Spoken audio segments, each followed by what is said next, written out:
بسم اللہ الرحمن الرحیم۔ السلام علیکم دوستو، کیا حال ہیں آپ حضرات؟ خیریت سے ہیں؟ عوامل کی بحث چل رہی تھی، تو عوامل میں سے ایک عامل کانا اور اس کے اخوات بھی ہیں۔ تو پہلے امثلہ دیکھتے ہیں۔ الزحام شدید، کان الزحام شدیدا۔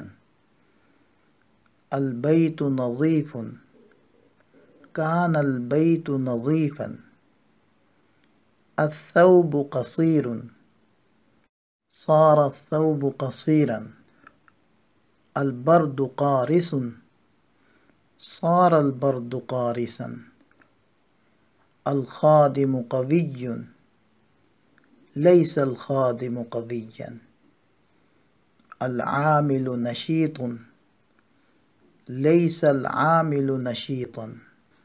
زید مریض، اصبح زید مریضا۔ الجو ممطر، اصبح الجو ممطرا۔ العامل متعب، امسى العامل متعبا۔ الزهر ذابل، امسى الزهر ذابلا۔ الغمام كثيف، أضحى الغمام كثيفا۔ الشارع مزدحم، أضحى الشارع مزدحما۔ المطر غزير، ظل المطر غزيرا۔ الغبار ثائر، ظل الغبار ثائرا۔ المصباح متقد، بات المصباح متقدا۔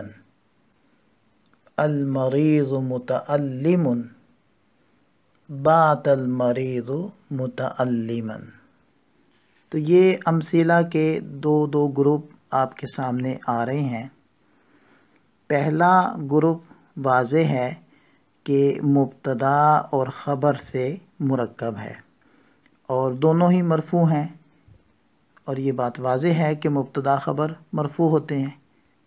اب آپ دوسرے گروپ کی طرف جائیں تو آپ دیکھیں گے کہ یہی مبتدا خبر دوسرے گروپ میں بھی موجود ہیں، لیکن ان کے شروع میں ایک فعل کا اضافہ پایا جا رہا ہے۔ کسی مثال میں تو کانا آ گیا، کسی میں صارا آ گیا، کسی میں لیسا آ گیا، کسی میں اصبحا، کہیں امسا، کہیں اضحا، کہیں ظلا، کہیں باتا۔ اور دوسرے گروپ کے اندر پہلا اسم وہ تو مرفوع ہی ہے، لیکن دوسرا اسم تمام امثلہ میں منصوب ہے۔ اب دوسرے اسم میں جو اعرابی تبدیلی آ رہی ہے، اس کا سبب کون ہے؟ ظاہری بات ہے اس کا سبب یہ افعال ہی ہوں گے جو شروع کے اندر لگے ہوئے ہیں۔ تو ہمیں معلوم ہو گیا کہ یہ افعال مبتدا خبر پر آتے ہیں، اور جب مبتدا خبر پر داخل ہوتے ہیں تو پہلے اسم کو رفع دے کر اس کو اپنا اسم بنا لیتے ہیں، اور دوسرے اسم کو نصب دے دیتے ہیں، اور دوسرے اسم کو ان افعال کی خبر کہا جاتا ہے۔ اور اگر ان افعال کا مضارع بنایا جائے یا امر کا صیغہ بنایا جائے، پھر بھی یہ افعال ایسا ہی عمل کریں گے۔ البتہ لیسا اس سے نہ فعل مضارع بنتا ہے نہ فعل امر بنتا ہے، وہ لیسا ہی یعنی ماضی کا لفظ ہی استعمال کیا جاتا ہے۔ اور اب آپ ان کے معنی میں غور کریں تو معلوم ہوگا کہ کانا مبتدا کے خبر کے ساتھ زمانے ماضی میں متصف ہونے کا فائدہ دے رہا ہے، اور سارا مبتدا کے ایک حال سے دوسرے حال کی طرف منتقل ہو جانے کا فائدہ دے رہا ہے، اور لیسا نفی کا فائدہ دے رہا ہے، اور اصبحا، امسا، اضحا، ظلا اور باتا یہ جملے کے مضمون کو اپنے اوقات کے ساتھ ملانے کا فائدہ دے رہے ہیں، اور ان کی اوقات ان کے معنی سے واضح ہیں۔ اب ہم ضابطے بنا لیتے ہیں کہ کانا مبتدا اور خبر پر داخل ہوتا ہے۔ پہلے اسم کو یعنی مبتدا کو رفع دے گا اور اس کو کانا کا اسم کہیں گے، اور دوسرے اسم یعنی خبر کو نصب دے گا اور اس کو کانا کی خبر کہیں گے۔ دوسرا ضابطہ ہمیں یہ معلوم ہو گیا کہ جو پیچھے افعال ذکر کیے گئے ہیں کانا کے علاوہ، یعنی صارا، لیسا، اصبحا، امسا، اضحا، ظلا، باتا وغیرہ، ان تمام افعال کو کانا کے اخوات کہا جاتا ہے۔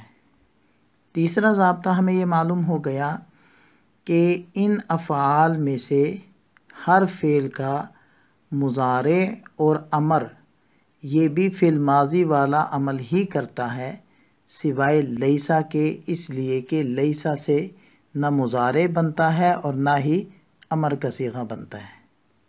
اور ان افعال کو افعال ناقصہ بھی کہا جاتا ہے، اور ان کو افعال ناقصہ کہنے کی وجہ یہ ہوتی ہے کہ یہ افعال لازم ہوتے ہیں، لیکن فعل لازم کی طرح تنہا فاعل پر ان کی بات پوری نہیں ہوتی، بلکہ ایک اور اسم کے محتاج ہوتے ہیں۔ تو جو دوسرا اسم ہوتا ہے اس کو ان کی خبر بنا کر ذکر کیا جاتا ہے، اس وجہ سے ان کو افعال ناقصہ بھی کہا جاتا ہے۔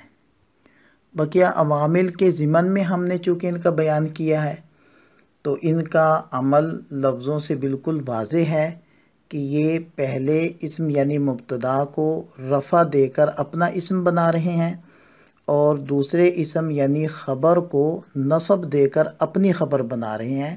تو دیکھیں لفظوں میں عمل کر رہے ہیں، یعنی خبر کو رفع سے نصب کی طرف لے کر جا رہے ہیں۔ آپ حضرات ان کی امثلہ کو دیکھ کر ان کی خوب اچھے طریقے سے مشق کر لیں۔ اللہ تعالی ہم سب کا حامی و ناصر ہو۔ دعا میں یاد رکھیے گا۔ السلام علیکم۔